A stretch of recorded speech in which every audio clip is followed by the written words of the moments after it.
All right, let's open it. I waited, as you can tell. Yeah, I see that. I appreciate you waiting. Neither one of us was sure whether or not we were going to be able to wait long enough to make this happen. So. Well, you saw the stuffed animals. Yeah. Oh, wow.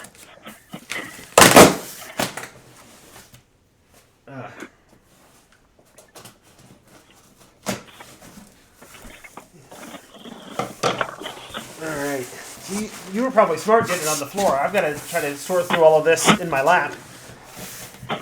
Yeah, I don't have a desk big enough for this box, so everyone is aware. I don't have a desk big enough either. It's sitting on my lap. So, all right. There's lots of different compartments going on here. Where do you want to start? You pick. Let's start with the thing in the bubble wrap. All right. All right. This is nice, big quality. Holy rockets! Oh, jeez. That's huge. Oh, it's like a giant leather-bound binder. Holy cow! I did not expect it to be that kind of giant. Wow.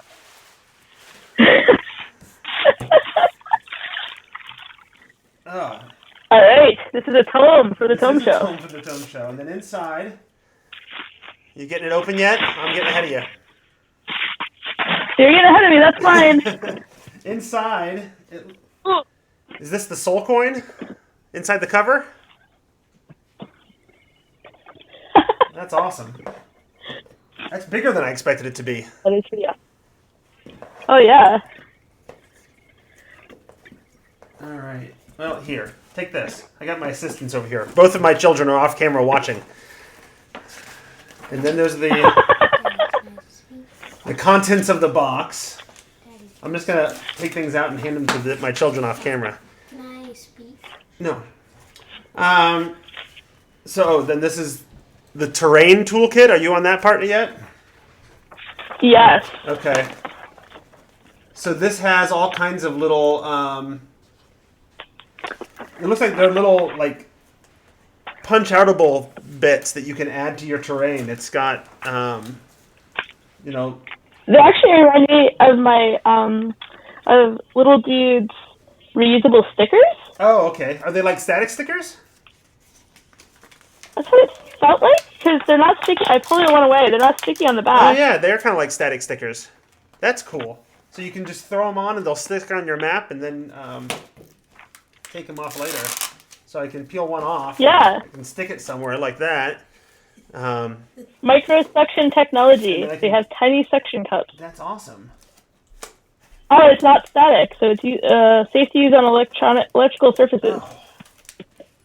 All kinds of cool stuff in there.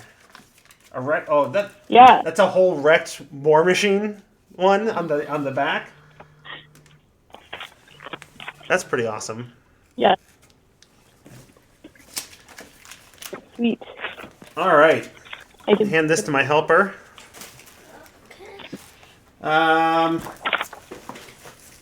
Go here next. Yeah, you got to the same place I did. Oh my gosh. I know my son's toys are making noises in the background. Oh. Did you manage to, is he not home yet? Your son? He's not home yet, which is one of the reasons why it was actually a great time to record, because he's going to see this box. And then want to get into it? Anytime we get any package now, is that a present for me? So these are... Oh, these are tents. Oh, are they tents? I don't know. Oh, it looks like it. So they're like little table tents that you can set up, and then it has the monster picture on one side for the players to look at. This is Belle. But on the back, it's got the stat block, so the DM can see the bits that the DM needs, and the players can see the bits that they need. Yeah. And I wonder if you can, maybe if some of these are more solos, even just put it over the screen. Oh, that's probably what I would do. Because I use my screen for my initiative tracker anyway. That's just a really big card for the monster, right? Oh, yeah. Every creature that appears. It's not just new creatures, because, like, here's the Flame Skull. That's certainly not new from this adventure. Right. So they've got every monster or creature or NPC in some cases that appears in the adventure. That's awesome. Yeah, it is. All right. What did you want to do next? Oh. Brandis is talking to us. He's pointing out that how big the box is. Wondering if there's a gaming table big enough to hold it all. So far, just my lap. This little bubble wrap thing. Let's do that next.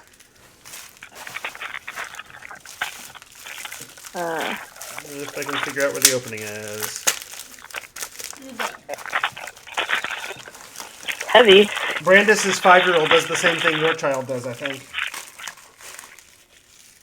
Thinking that all the boxes are presents. Yes. That's awesome. So these are pins. So I'm guessing. So there's the Flaming Fist pin. That's this bronze one. Right? Yeah. Yeah. Okay. Hand that off. And then is this the Hell Riders? Maybe? I'm thinking so. I can't think of what else it would be. I don't remember all the factions. Okay. And then Because it's been a little while since we did the review. It's been a little while, yeah.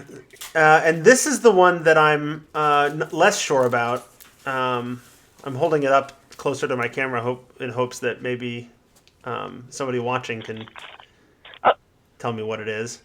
I don't know if that's like maybe the Baldur's Gate or it's probably not Elturel because it's got the ship on it. So the custom jewelry is the Flaming Fist badge, Baldur's Gate brooch, the Hell Rider badge, and then the Infernal contract. Okay. So it is Baldur's Gate. That makes sense. And then the soul coin, but we know where that one is. There was a table of contents, wasn't there? I handed it off to my kids, so I don't know what it says anymore. I want to open up the contract though, because this looks cool.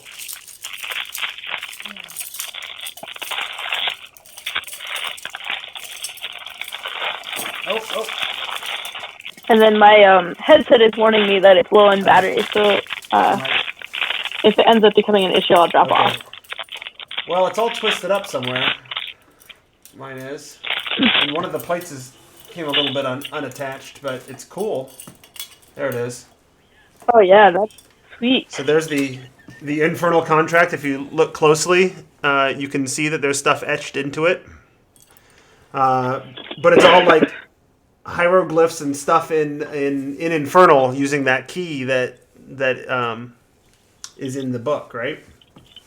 So you could translate all of that. I do have the one ring off, but I think that's easy enough to fix. So cool. All right, get this other bubble wrap out of there. All right, are you doing that one next? Is that okay? Sorry for the coughing. How dare you? I didn't pick getting sick when it was going to come. So I think this is the Beadle and Grimm miniature. I remember seeing this. It's not specifically having to do with the adventure, but it's the miniatures for the characters of Beadle and Grimm that the name of the company is named after. So you got the little. Oh, that's cool. And they're on. You got the little unpainted plastic minis of Beadle and Grimm. Which I will totally get my oldest son to paint because he's been getting into it. I particularly like this one because he's got his flagon, flagon that he's spilling out on things. And you can keep going. Okay. If I hand these to my children, will they repack them into the box? All right.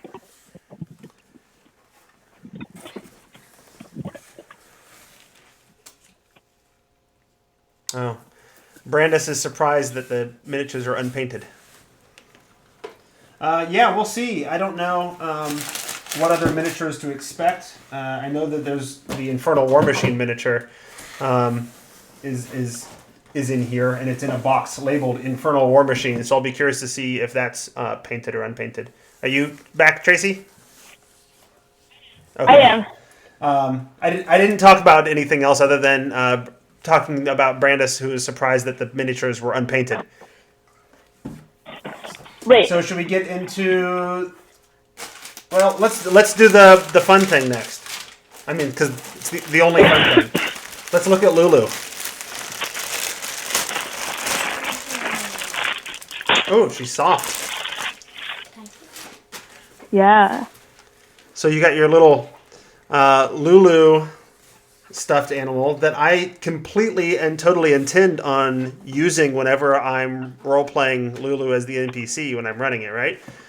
I'll just hold Lulu up and do this little thing every time they talk. That's super cute.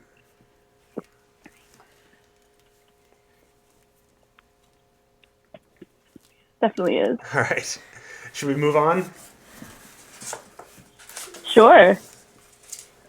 Just some styrofoam packing that was packed in there with Lulu. Is there anything else in that compartment? I don't think so. All right, so now I got to try to get this out. There we go.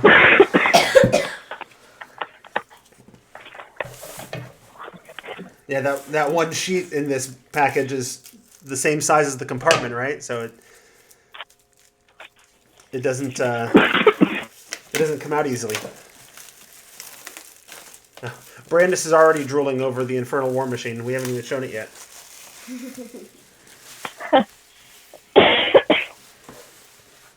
All right, so what do we have here? Don't lean on that, please. Oh, it's a thesis. It's a what? You know about those. A comprehensive thesis on the nature of the Infernal. You know all about. I do know a bit about theses. Theses? So the Librum Folio. That's pretty cool. So when they go to Candlekeep and are trying to look up information about where they're about to go, you can just throw this at them and let them. Oh, you found this scroll. Go check it out. Right. And then you've got a collection of just the art, so you can say, "Oh, you met this person. This is what they look like. Check it out." Right? Instead of having to hold the book open for them. You got art from throughout the whole book. Oh, does this one fold out? I don't know why this one's on two. It's one page. Yeah. Are they all that way? Yeah. Oh, yeah. Okay. I thought it was just half pages front and back, but they're folded pages. Right. Oh, some of these are like bonus encounters. Oh, and then on the back, on the inside, they have the name of what it is, and also where you can find the entry about them in the book. Right. I didn't notice that before. Cool. All right, you have a parchment feeling, like you can even feel the sort of embossed printing on the Creed Resolute. So that's a cool little prop. Yes. Is it echoing for you? I lost my. I'm not hearing any echo. I don't know if Brandis is hearing echo on the stream.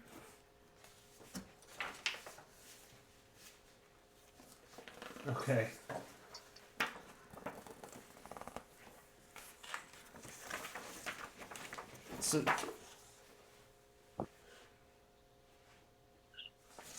So this is an entire page of taunts that redcaps might use, and little phrases and fun things from the redcaps.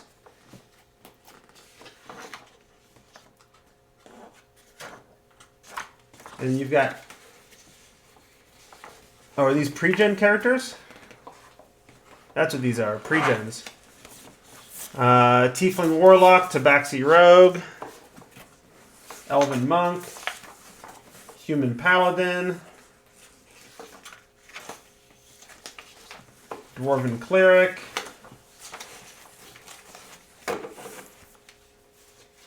thank you. And then you got the bonus encounters. I think Tracy had mentioned those a little while ago. So they're not the encounters that are actually in the original book, but these little bonus encounters that come with their art. And then, please don't lean on the box. And then on the inside, information about what the encounter is and sort of when and where you could toss it in. So this is one for first level that could pop up in Baldur's Gate itself at the Elfsong Tavern. You've got one for this is after you get into Avernus. I'm about to have to kick my children out of here because they can't figure out how to get along with each other. Here's one for 4th level in Candlekeep. And then I'm guessing. I really like this idea. What's that? I really like the idea of this little tiny folder. Yeah, just the sort of one or two page. I can just sort of slip this in when it's appropriate. I can even tuck it into the pages of the book in the places where I want to run it, so I remember. I like this one titled "The Blood Bowl." Right. Excellent.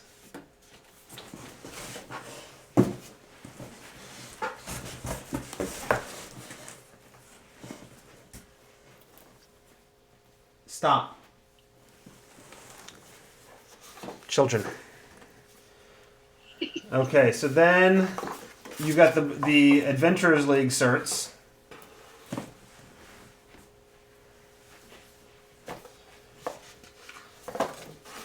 Which probably won't come into play for my game because I'm probably not going to run it as Adventurers League anyway. But someday in the future, if I want to, I've got it. Oh, you got the stats for the infernal machines, right? Different vehicles they could get. That way you can you totally got a Devil's Ride, and you can just hand them the sheet and let them run it from there. That's cool. I like how they're all sort of the black and white sort of sketch thing. Right. And then because this one has the Ripper has the color art, suddenly you get the crazy cool color art in the middle of that one.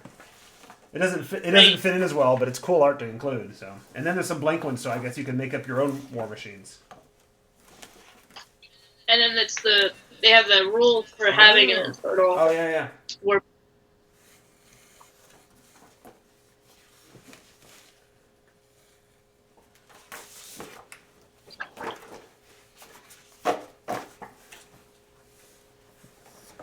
Then you've got the menu. Oh, both in Infernal, and then I'm going to say Common. Right?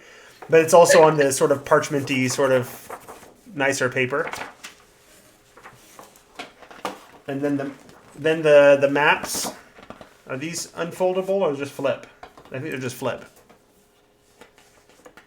I actually really like these. Yeah, they're not that nice. I think this might be the same quality I've seen in some of the Paizo has printed off some or has sold some stuff like this, right? Yeah. But they're just normal piece of paper size, and then you can run through what you need to run through. So you got the Dungeon of the Dead 3 on one side. Oh, and just a different section of the Dungeon of the Dead 3. Are these all from the same dungeon? It looks like they are. So these are just your map tiles for the Dungeon of the Dead 3.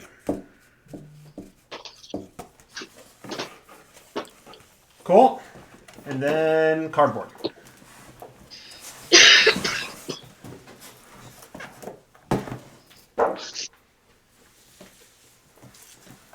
And so then this is this the actual book then, broken up by chapter? It appears to be so. I'm going to open it to check. I'm not going to flip through the whole book because, We've done that. We had a whole review on it. Yes. But I want to confirm that that's what this is.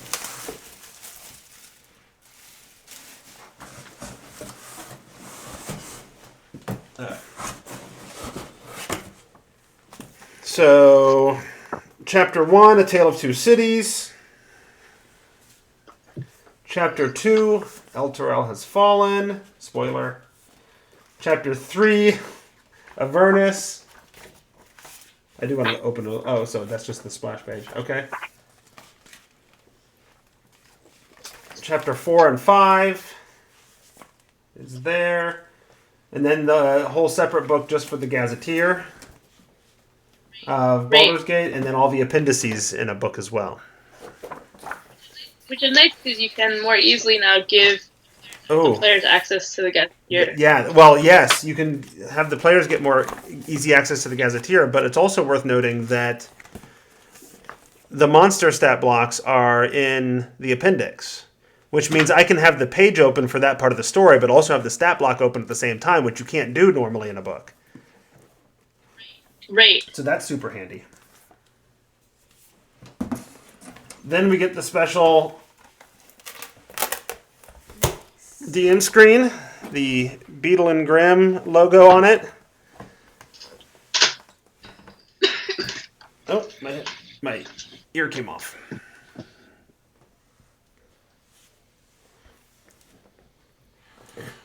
So that's some cool art. Does that appear anywhere in the book? I don't know that I recognize this main piece of art. I don't recognize it either. Okay. But it's been a little while. It's been a bit. And then on the inside, you've got prominent citizens that you could use. Just a list of they're from Baldur's Gate prominent citizens. Okay. I was gonna say this DM screen seems really useful for the Baldur's Gate part, but what are you gonna do for the rest of it? And that's when I noticed there's a second DM screen just for Avernus. I didn't even notice that the first time. Yeah, and in the description it says that they're two custom DM screens. Two custom DM screens, yeah. So then you've got the important characters again here, the random tables for chase complications and mishaps for the war machines that could come up. And then just reminders about conditions, because I always forget that regardless of how many times I've used them. And you know this... And then... Oh, yeah. It's a little unclear. It says to maximize the impact, our screen features an exclusive piece of fiendish artwork from legendary D&D artist Siddharth Chaturvedi. So I don't know if that's the front or the interior, but there is some custom art somewhere. Yeah. The book, the box that it comes in, the cover on this thing is way heavier than I expected. When I picked it up, I figured it was just heavy because of all the stuff inside, but this is a hefty tome without it. So, all right. Let me adjust my legs here. There we go. Should we get into the Infernal War Machine next? I guess sure. You're repacking the box. I'm just handing stuff off. I'll deal with it later. All right. Give yourself a hernia just picking the thing up. All right. If somebody... Put your hand there. Thank you. So it doesn't fall out of my lap.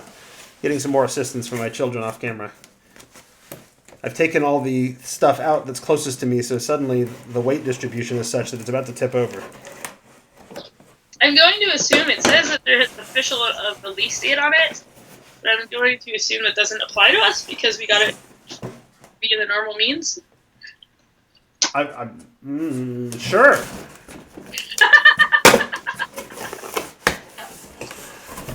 I mean, we need to look fair and square. I mean, I didn't sign an NDA, did you? No.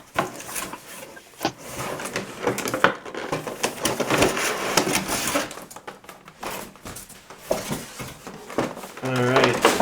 I got it out of the box.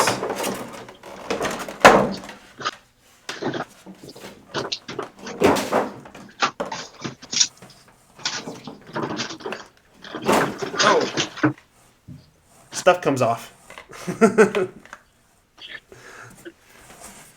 So that's the Infernal War Machine mini, and that one's painted for you, Brandis. And then the front part can come off. Can you fit people in there and have? I don't think you can put like a mini in there and have put it on, but maybe you can. It's a little bit of space. Is there other parts that come off? Have you tested it? Haven't found any other ones. Okay. I don't want to like pull too hard and break anything. It looks like there might be a seam on this top piece, but if it's supposed to come off, it seems pretty secure. And I don't want to risk breaking it. Okay. I like how this little spot here is even just the right little circular shape to hold a mini. Right. That's pretty That is cool. neat. We're gonna have fun with that. I think. I feel like mine's gonna get stolen. By your husband or your son? Either one. All right. You can just leave that one there, buddy. Hey, you hear me? Just leave that one there. Thank you. That's okay. Take that. So what's over here? I can't see because the box is tilted, but there's a tube on the other side. Is that everything in the box? All right, take the box away then. Ah, my lap is tired. So you have a tube, but the tube itself is printed like a dungeon map, right? At first, I thought it was just sort of a big rolled up dungeon with stuff inside of it, but it's an actual cardboard tube. That's just which is nice touch to put the thing on the outside. Yeah. Does it come off? No. Oh, I wasn't going to try peeling it. So. Oh. All right, there's that. Now, I guess just unroll it and start from the top. Oh, you're... Yeah. I was going to say, I feel something. Yeah. Okay. The map of Avernus that's actually all nice and vinyl-y. Yeah. That's awesome. When I'm not using it for the game, this could very easily just go on my wall, right? I can hide now the rest of this recording. What's that? I can now hide for the rest of the recording. And then you get the same sort of quality of vinyl map for the Baldur's Gate, the city of Baldur's Gate. With different locations labeled on it, different towns, or different buildings in the town. I have to bring this to Thanksgiving for my brother, because he's a huge Baldur's Gate fan for Yeah. Bring the whole box and just run the adventure for him. You're going to see this on Twitch and be like, yeah. All right, so we have the map of the city of Elturel. This is not on the vinyl. This is just like poster style. Yeah. Well, that's okay because it fell, right? So. Okay. I'll take that away from me. Spoilers. Okay, so then you got your other sort of location or battle map sort of situation, right? And this is printed on both sides. It's not vinyl, but it's something, isn't it? I'm not sure if it's just a... does it say anywhere? I'm trying to find...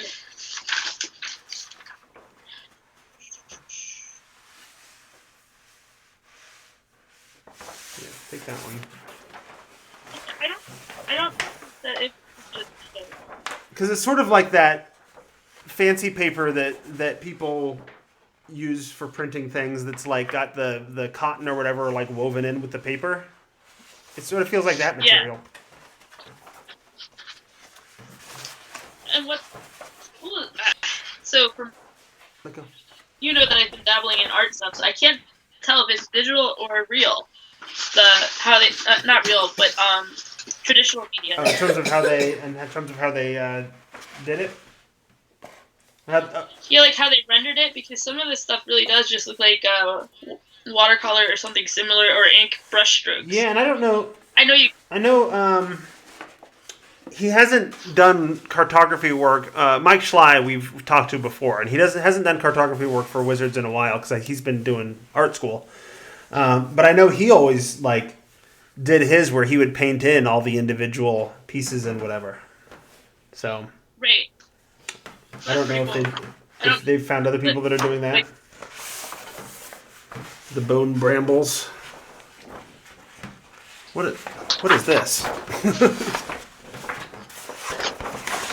This is a cool looking map. What is it? Oh, the hell nest. The hell wasp nest. The hell wasp nest map is way cooler than I envisioned it in my head when I planned on drawing it out with markers. Oh yeah. They've taken a lot of those like the Dyson Logos maps that are in there, but turned them into play mats fully rendered and fleshed out like this. Right. So that's cool. Get to see it from a little bit of a different perspective. Daddy, I noticed something. Not right now. Okay, and then... Oh, this is for that one scene.